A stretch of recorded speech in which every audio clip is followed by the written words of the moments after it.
Tout d'abord, je tiens à féliciter l'ASTK, toute l'ASTK nationale, confondue, pour l'événement qui s'est passé samedi dernier, samedi après-midi. C'était un événement très fructueux. C'était la rencontre, le témoignage des étudiants en théologie, et il y avait aussi le discours du bureau national de la FPMA, représenté par Monsieur Roland Ratti-Arson. Et il y avait beaucoup, beaucoup de questions encore qui n'étaient pas répondues, mais euh, on verra ça plus tard et on va essayer de répondre au fur et à mesure. Je ne sais pas s'il y a un canal, un lieu, un temps, pour qu'on puisse répondre ça. Mais merci beaucoup à toutes et à tous de l'intérêt que vous portez pour ce service, en fait, pour le Seigneur et surtout notre contribution en tant que jeunes à ce manque au sein de notre chère Église, la FPMA, l'Église protestante malgache en France. Donc, ce soir, notre thème, c'est plaire à Dieu. Et on a pris le verset euh, 14 de Hébreux 12 que je lis au nom de Jésus. Cherchez à vivre en paix avec tout le monde et à mener une vie qui plaît à Dieu. Sans cela, personne ne verra le Seigneur. Amen. Donc, la question fondamentale, c'est plaire à Dieu. Comment plaire à Dieu? Est-ce qu'il faut à tout prix euh, plaire à Dieu?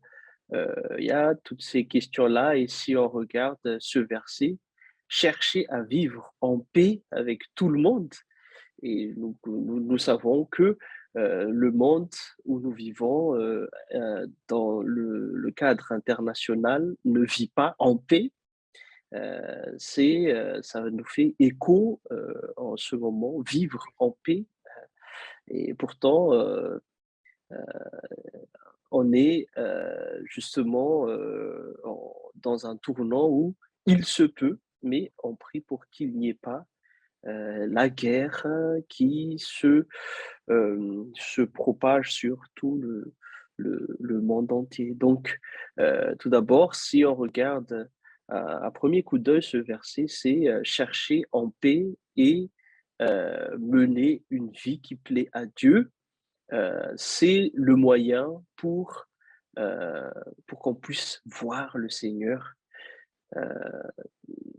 dans notre vie chrétienne. Nous sommes en quête de, euh, de cette face du Seigneur. Nous cherchons la face du Seigneur. Nous voulons voir la manifestation de Dieu dans notre vie. Et donc, le chemin à suivre, c'est il faut être en paix et mener une vie qui plaît à Dieu. C'est vrai que si on n'est pas en paix avec les frères et sœurs qui nous entourent, avec notre famille, avec nos collègues, il est très difficile de voir Dieu parce que notre cœur est sale. Donc, euh, ça, on ne peut pas faire par hypocrisie, mais ça passe ou ça casse. Si on a le cœur lourd, encore sale, euh, quand, quand on prie, par exemple, quand on entre dans une église, et des fois, c'est pas de notre faute, hein, mais c'est le résultat je sais pas, d'un conflit ou quelque chose comme ça. Donc, on ne peut pas, on ne peut pas voir Dieu parce que notre cœur est empêché justement euh, par ces problèmes. Et la parole de Dieu nous dit, Jésus nous dit, si tu pars donner une offrande, et c'est à ce moment-là que tu te souviens que tu n'es pas en paix avec ton frère, pose d'abord ton offrande et va faire la paix avec ton frère, et tu reviendras pour déposer l'offrande, pour que l'offrande soit agréable devant Dieu. Et justement, c'est pas la version qu'on a pris ici dans ce verset, plaire à Dieu euh, et à mener une vie qui plaît à Dieu. Quand j'ai regardé le texte grec, la version originale, à la place de mener une vie qui plaît à Dieu, normalement c'est la sanctification. Donc, littéralement, c'est chercher à vivre en paix avec tout le monde et avoir la sanctification euh, pour voir Dieu. Euh, je ne sais pas si c'est une version de la parole de vie. Des fois, la version de la parole de vie est un peu trompeur parce que c'est glosé. C'est avec un commentaire enfin, c'est déjà un peu plus ou moins interprété qu'ils font la traduction, mais c'est pas un hasard pour moi, mais euh, d'abord, donc, ce que je peux tirer de cette petite anecdote, c'est que euh, avoir une vie qui plaît à Dieu, c'est aussi avoir une vie sanctifiée. Et sanctifiée, pas dans le sens, oui, je suis très sage, je parle pas, je suis très timide, oui, je suis saint. C'est pas ça être saint, mais être saint, c'est être consacré. Être consacré pour le Seigneur, vraiment mis à part, parce que c'est le plan de Dieu. Justement, dans Exode, c'est le plan de Dieu quand Dieu a délivré les fils d'Israël sous le joug des Égyptiens. Euh, donc, il les a dit, euh, vous serez euh, vous serez un peuple mis à part pour moi, un trésor pour moi devant toutes les nations. Donc, être mis à part, c'est pas, euh, c'est pas quoi, c'est pas la galère, hein, mais être mis à part, au contraire, c'est ça nous donne, ça nous procure de la joie parce que nous sommes choisis pour être à part euh, pour Dieu. Donc, la question qui se pose ici, c'est comment plaire à Dieu? Comment plaire à Dieu? Depuis le commencement de l'histoire de l'humanité, le commencement, c'est dans Genèse, hein. Donc, dans Genèse, on voit déjà deux frères. Je ne sais pas si vous connaissez qui est qui, ces deux frères. Donc, il y avait Cain et Abel qui offraient un sacrifice, enfin des sacrifices, un sacrifice respectif. Enfin, ils ont chacun offert un sacrifice devant le Seigneur. Et comme Caïn était agriculteur, donc pour lui, c'est le fruit de la terre qu'il a offert à Dieu comme offrande, comme sacrifice. Mais pour Abel, son petit frère, comme il est éleveur, donc il a donné le premier-né de ses bêtes pour offrir au Seigneur. Et donc, après avoir fait le rituel, le sacrifice et tout ça, contre toute attente, le, l'offrande du jeune, du petit frère, a été agréable aux yeux de Dieu, a été appréciée par Dieu. Et par contre, l'offrande de l'aîné euh, n'a pas été acceptée par Dieu. Là, il y a beaucoup de commentaires. Comment ça se fait? Ben, euh, c'est normal. Moi, je travaille, donc je suis agriculteur, je donne ce que j'ai pour le Seigneur. Moi, je suis éleveur, je donne ce que j'ai pour le Seigneur. Donc, est-ce que le Seigneur est injuste? Et ça a fait couler beaucoup d'encre, hein.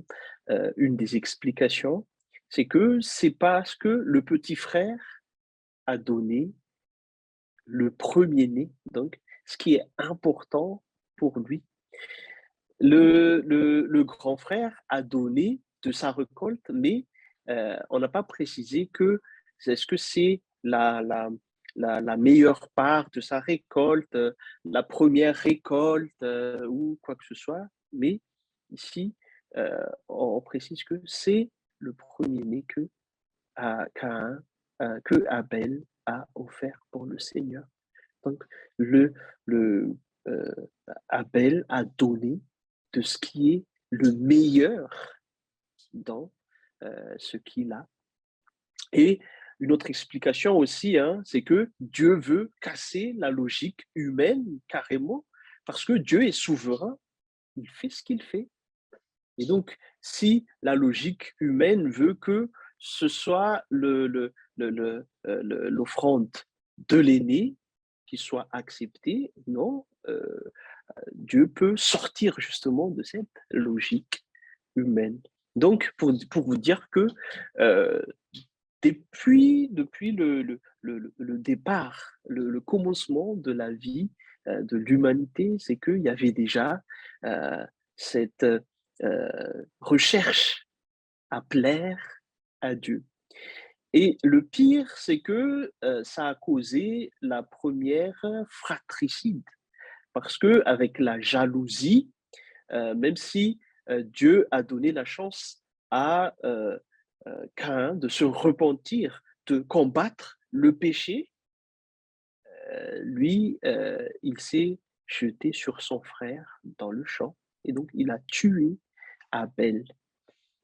Pour vous dire que euh, le revers, hein, aussi, le côté négatif, la contrepartie, si on cherche à tout prix à plaire à Dieu et si on l'a pas, si notre euh, frère et sœur en Christ a la faveur de Dieu, donc euh, des fois ça nous rend jaloux aussi. Qu'est-ce qui est agréable aux yeux de Dieu alors? Je vous propose quelques pistes, tout en gardant que Dieu est souverain, mais dans cette souveraineté de Dieu, ayez confiance parce que vous n'êtes pas là par hasard, mais Dieu vous a appelé, donc ce que vous donne, ce que vous faites peut être agréable aux yeux de Dieu. Donc, la première chose qui est agréable aux yeux de Dieu, c'est la volonté de Dieu qu'a lu Aina Mandjic tout à l'heure, c'est Hébreu chapitre 11, verset 6. Or, sans la foi, il est impossible de lui être agréable, car il faut que celui qui s'approche de Dieu croit que Dieu existe et qu'il est le rémunérateur de ceux qui le cherchent. Donc, premièrement, pour plaire à Dieu, c'est il faut avoir la foi. Connaître à qui on s'adresse, c'est pour ça qu'il est très important qu'on grandisse dans la connaissance de notre Seigneur Jésus-Christ, dans la connaissance de notre Dieu, connaître à qui on s'adresse et croire que Dieu existe et il récompense de bien ceux qui le cherchent.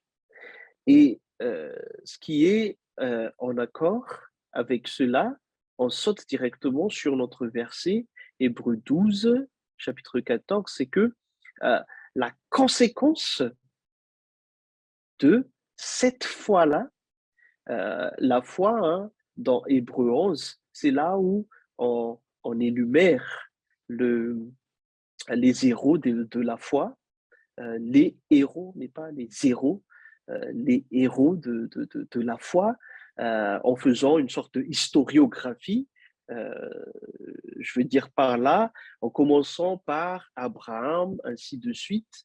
Euh, et donc, ces personnes qui avaient la foi, justement, inébranlable face aux difficultés qu'ils ont traversées, ils ont cru toujours en Dieu, parce que la foi, ici, dans le Nouveau Testament, vient du grec pistis, qui peut être traduit par confiance. Ici, la foi n'est pas moi, je crois en Dieu, mais je ne suis pas pratiquant. Ça n'existe pas. Est-ce que vous avez déjà vu, je ne sais pas, un footballeur qui ne fait pas du foot? Peut-être un footballeur qui regarde la télé, ça n'existe pas, mais un footballeur monte sur le terrain et joue parce que c'est un joueur professionnel. Donc, ici, la foi, vraiment, c'est la foi, j'ose dire, la foi appliquée, appliquée dans la confiance en Dieu. Donc, on marche par la foi, peu importe ce qui se passe. Et ayant énuméré les zéros de la foi dans le chapitre 11, donc l'auteur de l'épître aux Hébreux exhorte justement en suivant ces modèles de la foi à persévérer dans tout ce que l'on a déjà cru en Jésus-Christ. Et donc, Hébreux chapitre 12, verset 1er, lui, il dit que rejetant tout fardeau et tout péché qui sont faciles à nous tenter, et donc courant vers ce but, parce que c'est un but euh, euh, euh, euh, véridique, si j'ose dire. Euh, c'est parce que c'est quelque chose que Dieu a préparé et c'est une réalité. C'est pas une invention, c'est pas un conte de fées, mais c'est parce qu'il y a des témoins comme des nuées, ces héros de la foi, donc avançons avec confiance. Et c'est pour ça que lui, il dit ici au chapitre 12, verset 14, que vivez en paix avec tout le monde et ayez la sanctification. Soyez consacrés pour Dieu, pour qu'on puisse voir le Seigneur. Donc, première chose, la foi, mais deuxième chose, être consacré pour le Seigneur. Être consacré pour le Seigneur. Et ça, vraiment, c'est ce qu'on appelle le don de soi. Parce que dites-vous que Dieu, s'il vous appelle en Jésus-Christ, c'est pas, il veut seulement votre après-midi le dimanche ou votre matin le dimanche, et après le lundi matin, quand vous arrivez au bureau, vous trichez, ou à Madagascar, on vole les coqs. On prie le dimanche et le lundi, on vole le coq. Parce que il y avait cette culture que moi, je prie juste le dimanche. Moi, je donne ma vie au Seigneur le dimanche, mais tous les restes de la semaine appartiennent à moi. Donc là, c'est pas possible. Il faut vraiment un don de soi pour avoir une vie qui plaît à Dieu. Un don de soi, c'est que moi, je donne d'abord ma vie à Jésus-Christ. Et vous allez manultena, manultena ho an'i Jesosy.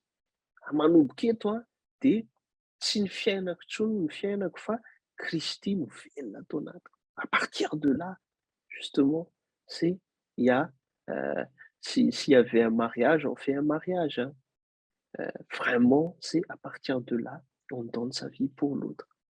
Pour l'autre, non pas pour l'autre, vous vous donnez pas votre vie, mais pour Jésus. On donne sa vie pour Jésus. Et quand on est consacré, quand on donne notre vie à Jésus, justement, on incarne l'amour de Dieu dans notre vie. On incarne les caractéristiques, enfin, c'est pas caractéristique, c'est pas une chose, Dieu, mais les qualités, il y a un mot théologique, mais j'ai oublié. Il y a les qualités de Dieu qu'on incarne dans notre vie. Et ça, on ne peut pas faire par nous-mêmes. Et il faut qu'on soit né de nouveau, né d'en haut. Et justement, être né de nouveau, c'est pas euh, s'efforcer de renaître par soi-même, mais recevoir la naissance, la nouvelle naissance d'en haut. Et justement, quand euh, euh, quand ces qualités de Dieu sont incarnées sur nous, euh, on nous appelle vraiment enfants de Dieu parce que non seulement nous avons l'image de Dieu, mais nous imitons l'amour de Dieu et plus précisément, c'est l'Esprit de Dieu en nous, en fait, qui produit ces choses. Et dans l'Ancien Testament, il y a des épisodes très étranges. Dieu a choisi Israël comme un peuple bien-aimé, comme j'ai dit tout à l'heure, consacré, trésor, euh, qui se distingue des autres nations. Mais à un moment donné, quand ils ne sont pas incarnés, justement, ces qualités de Dieu, l'amour, la justice, euh, le soutien du prochain, c'est que c'est là, Dieu euh, vraiment n'était pas content avec eux. Donc, leur vie ne plaisait pas à Dieu. Dans Michée, chapitre 6, verset 8, par exemple, euh, le prophète exhorte le peuple pour dire que on t'a fait connaître aux hommes ce qui est bien et ce que l'Éternel demande de toi, c'est que tu pratiques la justice, que tu aimes la miséricorde et que tu marches humblement avec Dieu. Et dans Amos, chapitre 5, versets 23 à 24, parce que le peuple ne vivait pas dans la justice, ne vivait pas dans la miséricorde, mais ils ont eu un sale caractère, donc Dieu n'exauçait pas, Dieu n'approuvait pas leur louange. Vous imaginez euh, une louange vraiment montée pour Dieu, ce qui faisait plaisir à Dieu autrefois. Dieu, il dit, éloigne de moi le bruit de tes cantiques. Je n'écoute pas le son de tes luttes, mais que la droiture soit comme un courant d'eau et la justice comme un torrent qui jamais ne tarit. Et quand on pense à ces histoires-là, c'est que par nous-mêmes, nous ne pouvons pas appliquer cette justice. Nous ne pouvons pas être miséricordieux. Si on regarde au plus profond de nous, nous sommes égoïstes. Nous voulons seulement notre intérêt et justement, des fois, on n'est pas témoin de la justice. On n'est pas acteur de la justice sociale. On n'est pas miséricordieux. Et c'est là, justement, que qu'intervient le Christ dans notre vie, justement pour faire mourir ces égoïsmes, pour faire mourir ces choses euh, qui nous empêchent justement de plaire à Dieu. Et il nous donne son esprit pour qu'on soit vraiment consacré, pour que qu'on soit des trésors pour Dieu. Pour terminer, c'est que justement, plaire à Dieu, c'est avoir une obéissance à ce que Dieu nous a préparé et aussi à sa parole. Et là, on peut voir Galates chapitre 1er, verset 10, que je lis au nom de Jésus. Et maintenant, est-ce la faveur des hommes que je désire? C'est l'apôtre Paul qui parle ici. Et maintenant, est-ce la faveur des hommes que je désire ou celle de Dieu? Est-ce que je cherche à plaire aux hommes? Si je plaisais encore aux hommes, je ne serais pas serviteur de Christ. Des fois, on marchande, comment dirais-je, on négocie pour plaire aux hommes et rejeter Dieu. Et si on revient dans le contexte de ce verset dans Galates chapitre 1er verset 10, c'est que l'apôtre Paul pose son autorité sur le ministère auquel Dieu l'a appelé euh, comme venu de Dieu, mais pas des hommes. C'est pas les hommes qui l'a poussé justement à proclamer la bonne nouvelle en Jésus-Christ, mais c'est Jésus qu'il a rencontré sur le chemin de Damas C'est Jésus qui l'a transformé et c'est Jésus qui l'a appris par révélation, mais ne vient pas des hommes. Donc, si vous relisez Galates, c'est avec un temps un peu fort que l'apôtre Paul aborde le, le problème qui s'est passé à Galate par rapport à la circoncision et tout ça, parce que lui, il dit la vérité, il dit que il faut plaire à Dieu, mais peu importe, euh, plaire aux hommes ou pas. Donc, troisième point, c'est l'obéissance à Dieu. C'est là qu'on peut plaire à Dieu dans notre vie. Vous voyez que on ne peut pas plaire à Dieu par notre propre force.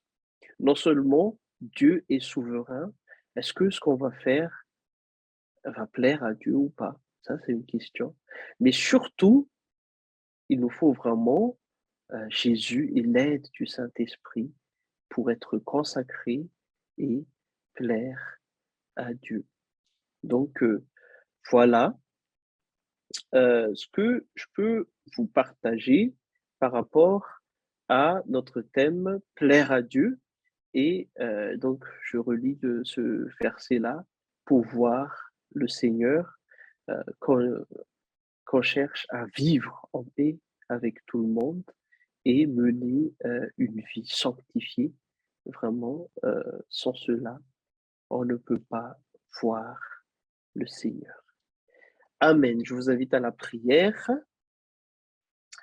Seigneur, nous te remercions parce que tu nous as planté dans notre cœur la soif de te plaire. Tu sais pertinemment, Seigneur, que nous ne pouvons pas te plaire par notre propre force.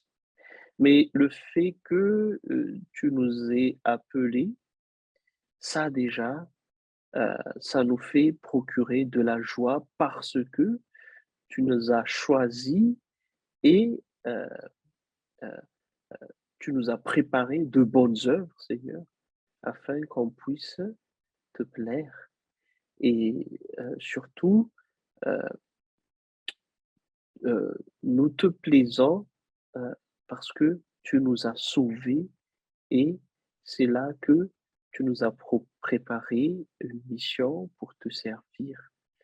Qu'on ne cherche pas la vaine gloire, Seigneur, euh, de chercher à te plaire par nos propres œuvres, mais qu'on s'appuie toujours sur toi, Jésus-Christ, et l'aide de l'Esprit Saint, et que notre vie soit une vie sanctifiée, qui plaît à toi, Dieu, qui soit euh, entièrement poufna et maintenant, et surtout euh, que ce soit une vie sanctifiée où tu dis, voici aussi mon enfant bien-aimé qui a été adopté en Jésus-Christ et qu'on soit vraiment la fierté de toi, notre papa, dans tout ce qu'on fait, donne-nous le savoir-faire et l'esprit de l'intelligence, de la sagesse. En ton nom, nous faisons cette prière, Jésus-Christ. Amen. Amen. Merci beaucoup, Pasteur Ensou, pour ce partage. Nous avons quelques minutes éventuellement, si peut-être des personnes ont des questions pour Pasteur par rapport à son partage. Si ça vous plaît, le partage, je ne suis pas serviteur du Christ parce que ça plaît aux hommes. Merci beaucoup, pasteur. Ouais, j'ai pas à rajouter, mais juste pour vous remercier que c'était très clair et que vous êtes bien un serviteur et le message a plu. Moi, j'ai une question. D'abord, merci, pasteur, pour le partage. En fait, ma question, c'était par rapport au verset dans Hébreux 12, 14, genre chercher à vivre en paix avec tout le monde. Et du coup, ma question, c'est comment on cherche à vivre en paix avec tout le monde, surtout les personnes avec qui c'est compliqué. Enfin, voilà. Du coup, comment on vit en paix avec ces personnes-là? Mhm. Merci, Hassan. Ta question est très réaliste, hein. Et ça, on voit dans la vie de notre tous les jours, sauf si on cache. Et j'ai vu un post qui dit oui, les personnes, enfin, ils disent personnes toxiques, hein, oui, enfin, bon, euh, il y a des personnes à qui on pardonne, mais vous pardonnez ces personnes, mais ne venez pas vivre encore une fois avec ces personnes-là parce que ça risque de revenir. Mais moi, en toute franchise, hein, euh, euh, c'est pas la volonté de Dieu. Et dans Romains, chapitre 14, je m'en souviens pas exactement le verset, la référence, mais l'apôtre Paul exhorte à chercher euh, euh, de notre possible soyons en paix avec tout le monde. Et, et là, l'épître aux Hébreux a rajouté un peu vivre en paix. Parce que être en paix, c'est autre chose. C'est que donc on règle tous les différends et donc euh, on s'éloigne. Mais vivre en paix, c'est qu'il y a la cohabitation. Ça, c'est beaucoup plus difficile. Par contre, c'est la, la, le fait de se séparer de ces personnes, c'est comme si on jetait l'éponge en fait. Il faut savoir que chaque personne est une créature merveilleuse de Dieu. Et je me souviens encore de ce chant, hein, quand, à un moment donné, quand on revenait d'un lac, ça m'a touché vraiment cette chanson qui dit Je t'aime de l'amour du Seigneur, car je vois en toi la gloire de mon roi. Je t'aime de l'amour du Seigneur. Et même dans le métro, à partir de là, quand je regarde les personnes le matin, et moi je dis dans ma tête, bah, je t'aime de l'amour du Seigneur, je vois en toi, euh, je me souviens, c'est la gloire de mon roi, je pense. Et donc, pour dire que c'est vrai qu'il y a des gens qui sont difficiles à cohabiter. Ça existe, mais c'est à nous de prier pour ces personnes-là. C'est à nous aussi de, euh, euh, de leur partager l'amour de Dieu. Et des fois, en fait, ces personnes-là, c'est parce qu'ils manquent d'amour, ils manquent d'affection, ils manquent d'attention. Et c'est là que vraiment, ils sont difficiles à vivre, en fait. Mais euh, notre rôle, justement, c'est que euh, qu'on soit le sel de la terre. Leur vie peut-être est très fade. Ils vivent dans la routine et tout ça, et donc euh, ils n'ont pas d'espérance et ça transforme la façon de voir les choses. Ils n'ont pas Jésus en eux. Donc, c'est à nous de, de contribuer à, enfin, je, je fais très attention au terme évangéliser parce que des fois, quand on utilise le mot évangéliser, ça connote un peu une forme de violence et vraiment, on va évangéliser, il faut que tu écoutes ça, sinon tu vas en enfer. Vraiment faire un fait avec force. Mais là, je propose une approche avec amour, en fait. Euh, et des fois, il y a des gens qui n'intéressent personne parce qu'ils sont comme ça et ils ont besoin d'aide, en fait. Ils ont besoin d'aide. Et c'est ce que je propose, c'est juste mettre une lunette chrétienne, en fait. Une lunette chrétienne vraiment dans le sens que c'est une créature de Dieu et moi, je suis porteur de l'évangile, de l'amour de Dieu. Donc, je peux faire quelque chose pour cette personne. Mais il est vrai que des fois, c'est difficile, mais ça nous forge aussi. Euh, ça nous forge dans notre foi, ça nous forge dans notre cheminement avec le Seigneur et ça nous arme pour notre responsabilité plus tard. Merci. Je ne sais pas si quelqu'un peut ajouter ou témoigner ou proposer une autre approche aussi.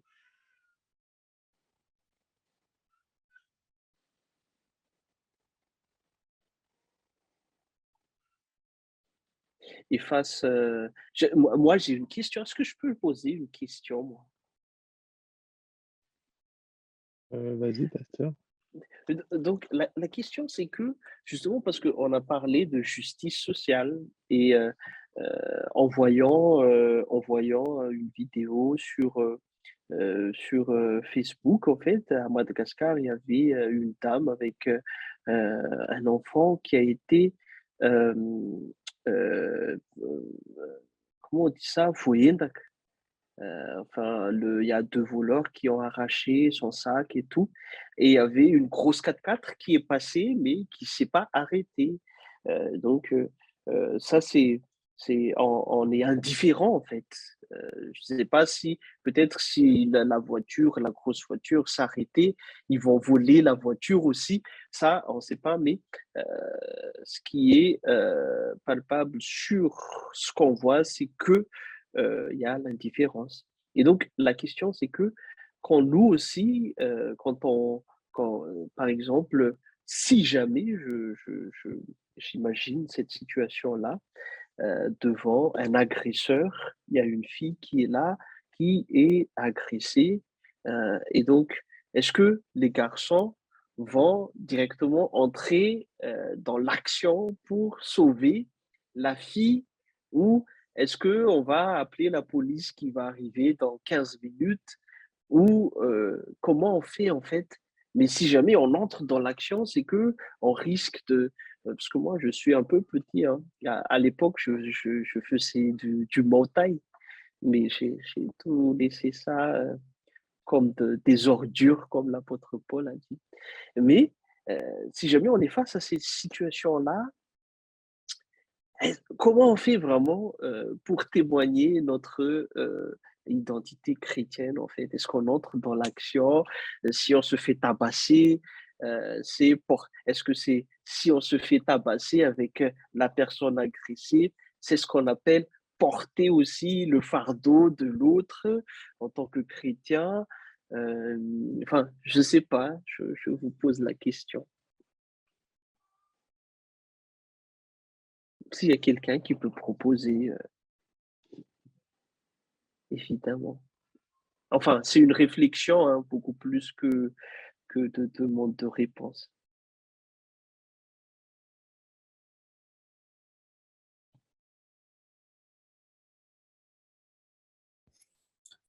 Moi, j'ai pas vraiment de réponse, pasteur. C'est vrai que c'est une réflexion un peu difficile.